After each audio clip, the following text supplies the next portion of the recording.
Hey, welcome back. Erica Young-Wrights here with After College Transition. This is the second of a series of videos, and so if you haven't yet viewed video number 1, I invite you to check that out, to just scroll down on the page and watch the first video. Thank you to all of you who watched the first video and shared your comments with me, those of you who gave me specific comments. Personally, I really appreciate that. Thank you. Just to recap a little bit of what we went over in video number 1, we talked about the importance of why equipping college students to thrive in their transition matters, and I hope you've seen some evidence of how this is possible and how it is making a difference in the lives of students. And we also talked a little bit about the importance of self-reflection, of helping students to self-reflect during the course of college, especially in that last lap, and I gave you some tools for how to do that. As promised, this video is going to talk about some of the best features of any intervention. So my guess is you're watching this because you are trying to get something started in your location, or you want to take your thing to the next level, and I can help bring you there. Today we're going to talk a little bit about any intervention that we do should have certain features. Last time I mentioned that as I was doing my research for my master's degree, I had an opportunity to look into what parts of our program are working and making a difference, and part of that helped me hone in on certain topics. And so part of an intervention is getting the topics right, the things that students are going to face. And if you're curious about what topics we cover, you can go to seniorexit.com, and just check out some of the topics that we cover with students.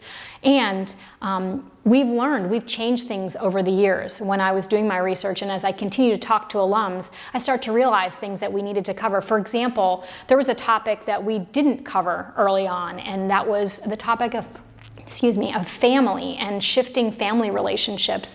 And over the years, I've realized that family is a huge part of how students make decisions. It's a huge thing of relationships that they're navigating in the next phase, and so that had to make it into the queue for us.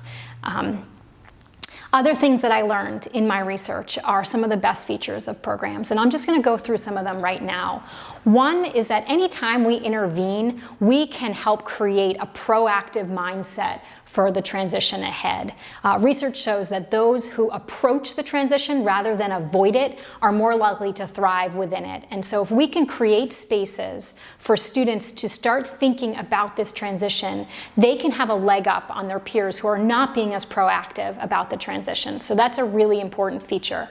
The next one is any ways that we can offer realistic previews. That's a quote from Philip Gardner, and what he means by that is anytime that we can get a taste, we can kind of preview something or prototype it before we actually do it, it can inform us greatly as to whether or not that's a thing we want to continue in. And so an example of a realistic preview would be an internship or an externship. Sometimes students getting on those things helps them realize, my guess is you have a student in mind who, they spent the summer doing something in an organization. They're like, I don't want to go into finance. I realize this isn't what I'm made for. Or other students who, they spent a summer interning at a nonprofit and realize, wow, I really want to continue to help in the crisis pregnancy world. So doing these internships, these things give us realistic previews, and we need to help our students gain those. Another great way to help students gain realistic previews is to just bring alums into their lives and have them share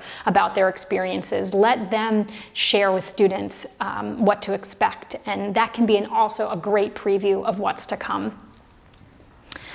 Our program also provided great community. I think depending on your context, you may have different opportunities to bring students together across different parts of campus. I love that Senior Exit was a cross-pollinator of many different seniors coming from lots of different pockets of campus. And when they get together and realize, wow, there's so many other students who are in the same shoes, maybe they even meet people that they didn't know before this year and learn, oh wow, you're heading to the DC area, I'm heading to the DC area, maybe we could even look for housing together.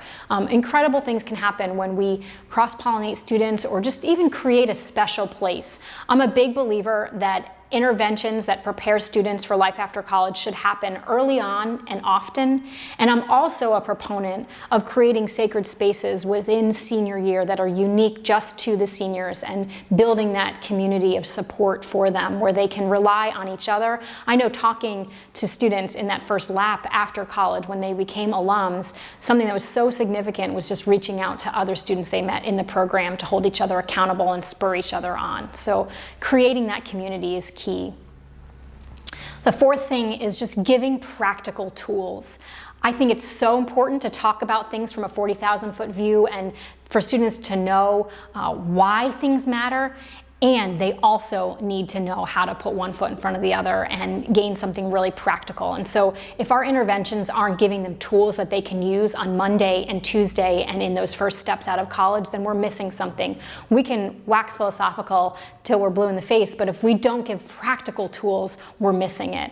I love that I just got an email last week from an alum who graduated several years ago and said, hey, can you send me those budget sheets from Senior Exit?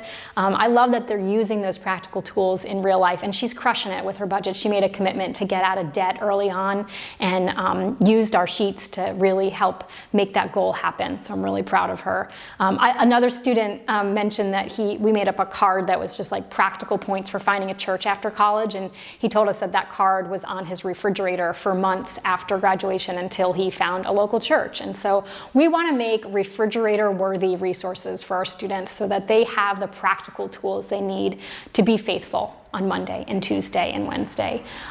Last, we just want to hit on the topics that graduates face. And again, I mentioned you can check out some of those topics. And really, this becomes contextual. You know, we learn from talking to our alums of what topics we need to most address. And so some of you may be thinking, how can I possibly address all the topics that you guys address at Exit? You don't have to. You can start somewhere else and maybe learn what's unique to your students. Maybe you find that you're doing a great job helping students think about the integration of faith and work, but they could use more resources in finding community after college. And so you can pick something that is unique to your alums and your context and just focus there, double down your efforts there. I know for us, we often said to our students, as we open up these topics, we will probably leave you frustrated because no one can possibly cover everything. And I tell them that frustration is a really positive thing, that can lead them to be on the brink of discovering something. And it also puts the impetus on them to go gain more resources and tools. Others of you may be asking, like, who's really responsible for this? Like, is this something I really need to spend time doing, helping students leave well? Isn't that kind of their responsibility? Yes, it is their responsibility, but in a really great article John Seal put out a few years ago, it asked this very question: who is responsible? And basically what he said is there are tons of resources going into students who are entering college campuses, you know, freshman orientation and freshman seminars, and there's resources for students as they transition from high school to college, but there are far too resources for students leaving college.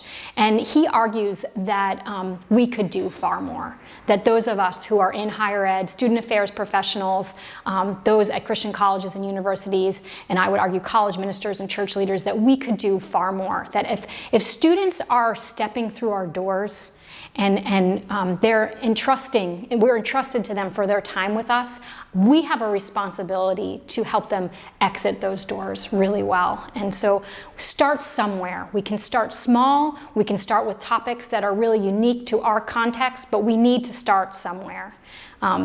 In the next video, I want to talk to you a little bit about the importance of place and space.